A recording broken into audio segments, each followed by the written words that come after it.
Será que todo nutrólogo é charlatão? Pois é, essa é uma dúvida que eu recebo todos os dias de outros médicos que às vezes estão querendo começar na área, mas ficam com aquele receio. Ah, meu Deus, o que é que vão falar de mim se eu começar nessa área? Tem médicos charlatões que atuam nessa área e eu não quero ser visto também como um. E a realidade, eu vou te falar nesse vídeo aqui. Se você não me conhece, meu nome é Vinícius Valença, sou médico pós-graduado em nutrologia pela USP, não tenho RQE, mas tenho muita experiência na área e também tenho vários alunos que eu orientei a iniciar nessa área e posso te falar dessa experiência com esses alunos. E a realidade é que se você está buscando iniciar seu consultório particular na área de nutrologia e tem esse receio, a primeira coisa é entender que isso é totalmente normal. Quando eu comecei, eu também tinha esse receio. Meu Deus, meus colegas vão fazer a residência, vão pelo caminho tradicional e eu vou por esse caminho diferente, pela pós-graduação, vou fazer algo que outras pessoas não fazem e você se abre para críticas. E eu empatizo com o sentimento desse medo do que os outros colegas vão falar, só que eu vou falar para você nesse vídeo aqui 3 principais pilares e mentalidades que me destravaram em relação a isso e que me fizeram realmente começar nessa área, ter muito resultado e até ter aqueles colegas que criticavam no começo, hoje em dia tirando dúvidas comigo sobre casos clínicos. Então, o primeiro ponto que eu vou destacar para você é que, na realidade, eu acho que não é sim ou não é uma resposta binária, se todo médico nutrólogo é charlatão. Eu acho que é um espectro. E nesse espectro, eu dividiria em basicamente 3 tipos de médicos. Tem um médico que está nesse espectro aqui, bem mais para a esquerda, que é o médico que eu chamo de quadradão. Que esse é o médico que ele vai condenar tudo que qualquer colega que não tem RQE faz. Se o médico não tem RQE, ele nem é considerado médico, ele não deveria nem atuar, enfim, tudo que ele faz é errado, não pode fazer nada com hormônio, tem que ser endocrinologista para fazer alguma coisa com algum tipo de hormônio. Esse médico ele não pode passar o Ozempic porque ele não fez residência em endócrino. Então, é aquele médico que ele vai criticar tudo e todos que não tem uma residência ou especialidade médica. E nesse caso aqui, geralmente, o que eu recomendo é que você simplesmente ignore esses médicos, porque eles muitas vezes eles não trazem para você algo de produtivo. Eles não chegam para você para fazer um comentário positivo, um comentário de, cara, talvez, assim, se você fizesse uma residência seria bom pra você e tal. E, geralmente esses colegas, eles vêm já atacando, eles falam que, não, você não é médico de verdade, e você... vitamina D injetável? Não, charlatanismo, não pode ganhar nenhum centavo em cima do paciente, não pode, realmente. E é uma grande hipocrisia, na minha opinião, porque esse colega aqui, ele também cobra na consulta dele, né? Então, se ele acha que é exploração, você realmente tem uma margem de lucro no seu consultório, então por que esse colega não faz a consulta de graça? Porque ele não faz realmente caridade. E o que eu digo é assim, o médico, ele, assim como qualquer outra profissão, assim como um dentista, assim como um videomaker, assim como qualquer pessoa que está empreendendo, o médico, ele precisa ter lucro. Se ele não tiver lucro, ele vai quebrar o consultório. Então, todo médico que você conhece, ou até você pode ser que tenha esse objetivo de ter um consultório particular, você vai precisar ter lucro no seu consultório. Você vai precisar cobrar mais do que você está pagando em tal produto. Então, se você, por exemplo, faz um injetável de vitamina D que você comprou por, sei lá, R$50, você faz por R$300, esse gap que você está fazendo para ganhar mais de lucro, isso é coerente em relação ao tempo e energia que você investiu para poder prescrever aquela medicação. Então, não é sobre apertar botões e passar qualquer coisa para o paciente. É você saber qual botão apertar, saber qual medicação prescrever. É aí que está o valor do seu trabalho. E não tem nada de errado em você ter margem de lucro no seu valor do trabalho. Até porque se você não tiver, você sempre vai depender de plantões ou até depender de convênios muitas vezes, que na verdade o convênio também também são empresas que estão, na verdade, explorando você, médico. Então, a realidade é que a sociedade é capitalista e você vai precisar, se você quiser ter um consultório particular, lucrar, sim, lucrar junto e que seja um ganha-ganha com o paciente, que ele também ganhe em relação a ter o melhor tratamento prescrito para ele e você também ganhe através da prescrição desse medicamento, porque não tem nada de errado com isso. E aí vem o outro extremo, que aí eu diria que é onde ficam mais os que o pessoal chama de charlatões, que são os médicos que eles exageram na pegada. Eles passam substâncias que talvez não tenham artigos científicos ainda validando, eles às vezes passam implantes hormonais que muitas vezes não tem estudos ainda. Tem implantes que tem estudos e você pode até avaliar, fazer. Então, eu faço um curso sobre implantes e eu trago implantes que realmente têm embasamento científico, mas tem alguns implantes que talvez não tenham embasamento científico ainda, que realmente aí chega a ser um exagero, na minha opinião. E aí, esse outro extremo de médicos aqui, pelo menos ele não vai ficar criticando você, porque ele tá preocupado em realmente ter resultado financeiro. Na minha visão, não é a melhor forma de fazer, porque muitas vezes realmente esses médicos eles passam do ponto em relação a o que prescrever, né? Prescrevem demais, realmente com um objetivo bem maior de ganhar muito mais. Porém, o errado pra mim não é ganhar, mas o errado é ganhar passando algo que você não precisa passar. Eu acho que esse é o grande problema. E talvez você que tá aqui se identifique com aqui o meio termo, que é exatamente o que eu prego para os meus alunos, que é o que eu chamo de médico de excelência, que é justamente por isso que eu chamei a minha mentoria de mentoria médico de excelência. Porque é isso que eu prego. É você trazer, sim, o que existe de mais moderno na medicina, sim, nos implantes hormonais, como exemplo, eu fiz um curso, que é esse aqui que tá o certificado na mesa, de Harvard, que a maior sumidade do mundo em testosterona, um cara chamado Abraham Morgenthaler, um cara que já publicou dezenas de artigos científicos, um dos caras, sumidade no mundo em tratamento de terapia hormonal. No curso dele ele falou sobre implantes hormonais, falou que ele usa para alguns tipos de paciente. Então, por que será que aqui no Brasil tem essa coisa toda com implante hormonal?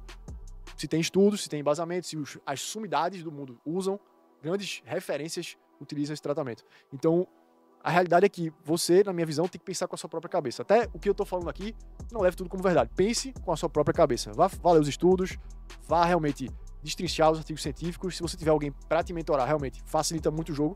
Mas, no fim das contas, a minha visão é que você, se você tiver um meio termo em que você, sim, vai lucrar, porque você precisa lucrar para sobreviver no mundo dos negócios, sendo médico ou não. Então você precisa ter um consultório lucrativo e você pode fazer isso sendo um ganha-ganha, em que você tem uma prescrição que vai, de fato, entregar resultado para o seu paciente e você vai ganhar muito bem por isso. Por que não? Porque também, um outro segredo que eu vou te falar é que, eu falo isso eu como paciente de outros médicos, tem pacientes que estão dispostos a investir mais. Tem paciente que, se você não cobrar um valor mais alto, esse paciente até vai desconfiar. Então, por exemplo, se eu for hoje em qualquer médico, vamos dizer que eu vá num cardiologista, eu não vou para nenhum médico de convênio, com certeza, vou para um médico particular e, sinceramente, eu vou tender a ir para os médicos que cobram mais caro.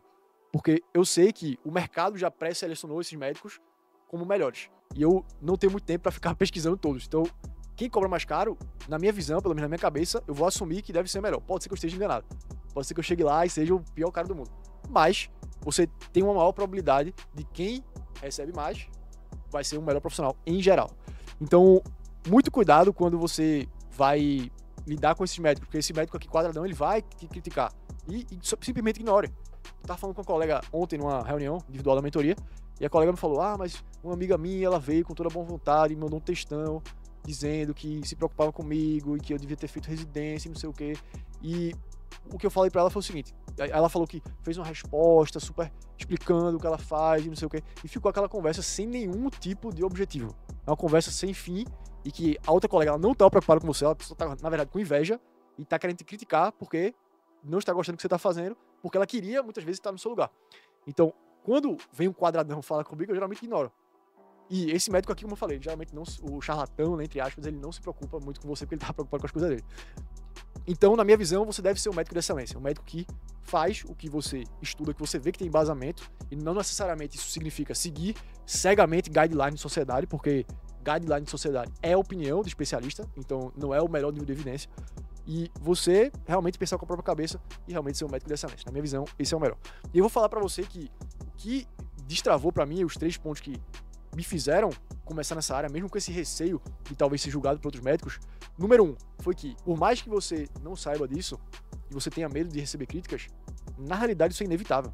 Pense bem, hoje, até se você não estiver fazendo nenhuma especialização nem nada, dando plantão, você já recebe críticas. Isso é normal. Todo ser humano que faz alguma coisa vai receber críticas. Então a diferença é que você sim vai ser criticado, mas você talvez vai ficar sabendo. E a realidade é que isso é inevitável. As pessoas, enquanto você viver na sociedade com seres humanos, as pessoas vão discordar do que você faz. Independente se você tá fazendo o bem ou o mal, né? Tem um youtuber famoso chamado MrBeast, que esse cara, ele já fez um monte de filantropia, já ajudou hospitais inteiros várias pessoas, milhares de pessoas voltarem a enxergar porque tinham catarata, ele pagou a cirurgia de todo mundo, e mesmo assim esse cara é criticado, fazendo um monte de filantropia. Então, se você vai começar o consultório particular, fique tranquilo, vão existir críticas, não se preocupe com isso, faça o que você quer fazer. O segundo ponto que me fez destravar essa parte do julgamento dos outros colegas médicos foi você, por exemplo, entender que você pode ser um médico diferente. Você não precisa ser, como eu falei, o médico dessa linha aqui e nem o médico dessa linha aqui. Você pode ser um médico que realmente está no meio termo e que faz as coisas da maneira correta. E foi isso que eu fiz aqui na minha cidade quando eu comecei. Quando eu iniciei o meu consultório aqui, tinham vários médicos que já eram referência na área aqui. Só que muitos estavam mais para cá, no espectro. E o que é que eu fiz? Eu me posicionei diferente, eu me posicionei mais aqui, ó, como um cara que, pô, é mais conservador, faz somente as coisas com dose mais baixa, o que precisa fazer, o que tem indicação clínica, o que é embasado em artigos científicos, e eu, justamente por esse posicionamento, me diferenciei rapidamente. Quer dizer que eu não tive críticos? Não. Tive críticos sim, e é normal, como eu falei. Então, você pode se diferenciar desses médicos, tanto esses aqui quanto esses aqui, sendo um médico realmente aqui no meio diferenciado e que ganha muito bem, mas que também só faz o que precisa realmente fazer para o paciente para ele ter resultado. E o último ponto, que aqui foi o que, na verdade, matou a charada para mim, foi que eu, no último ano de faculdade, eu até cheguei a fazer cursinho de residência para poder fazer a prova de residência e tal, e praticamente todos os meus amigos fizeram a residência. Só que o que me fez pensar duas vezes e que me fez desistir, na verdade, de fazer isso, foi que eu comecei a ver colegas fazendo residência, aí fazia uma residência, passava 2 anos, desistia e ia fazer outra. Aí passava 2 anos, desistia e ia fazer outra. Aí eu falei, pô, esse cara tá perdendo tempo, velho. Aí isso acontecendo mais de uma vez. Então eu comecei a pensar, será que esses colegas estão fazendo a residência porque eles querem fazer ou porque eles estão sendo pressionados pelos outros? Eu comecei a refletir, pô, será que eu realmente quero fazer isso? Ou será que eu quero me submeter a estar ali, pô, ganhando um valor muito baixo por mês, para poder estar no serviço, muitas vezes até tocando o serviço, sinceramente, né? Quem fez residência sabe, meus colegas me falam isso, que fazem residência, e muitas vezes não aprendendo tanto assim. Claro que tem serviços muito bons, mas, sinceramente, a maioria aqui, pelo menos na minha cidade, tem uma carga horária muito mais focada em tocar o serviço mesmo, e eu comecei a refletir se era isso que eu queria. E aí eu cheguei a pesquisar, inclusive, né, fazer uma residência de nutrologia lá em São Paulo, e eu comecei a pesquisar e ver que aquela residência, o programa dela não tinha nada que me interessava praticamente. Eu queria aprender como tratar pessoas com obesidade, queria aprender protocolos clínicos para entregar realmente resultado, queria aprender a parte motivacional, psicológica do emagrecimento, e a carga horária da residência era focada em nutrição parenteral, e aprender sobre como calcular o zinco numa nutrição parenteral. Eu falei, porque eu vou passar 3 anos da minha vida longe de casa, aprendendo um negócio que eu não vou ter nenhuma utilidade, só para ganhar um número, um título aleatório, e para outros colegas me respeitarem e falarem bem de mim, que isso não garante nada, na verdade. E foi isso que me destravou, e eu falei, cara, então eu vou seguir pelo meu caminho, eu vou fazer uma pós-graduação, não que a pós-graduação também seja um grande exemplo, né, de aprendizado, até porque também não é tão prático direto ao ponto. Na verdade, foi isso que me motivou no começo, que eu comecei a pensar, pô, devia ter uma mentoria, né, uma pessoa que realmente entrega o que aparece na prática, na vida real, e não algo que fica enrolando ali, aprendendo sobre metabolismo de vitaminas do complexo B, que é uma coisa que eu nunca vou usar na prática. E foi daí que mais pra frente surgiu a ideia de eu fazer a minha própria mentoria. Então foi isso que me destravou em relação ao julgamento de outros colegas para começar o consultório particular, e eu não me arrependo nem um pouco, até porque os colegas que estão criticando você muitas vezes estão estagnados. E quando você passa pro outro lado, quando você tem resultado, tem sucesso, esses mesmos colegas vão chegar para você e falar, ô Vinícius, eu vi que tu dá aula sobre tal tema, e aí queria te perguntar, tô com esse caso aqui, e aí você dá um sorrisinho assim de canto de boca e fala, eu te ajudo, colega. E aí você encerra. Foi isso que funcionou para mim, talvez funcione para você também. Se você gostou desse vídeo, clique em se inscrever, ativa o sino, me segue aqui no Instagram também, @medico.excelência, que eu tô compartilhando conteúdos como esses, e também conteúdos focados em teoria médica mesmo, hormônios na prática médica, medicações, para você ter resultado rápido no consultório particular.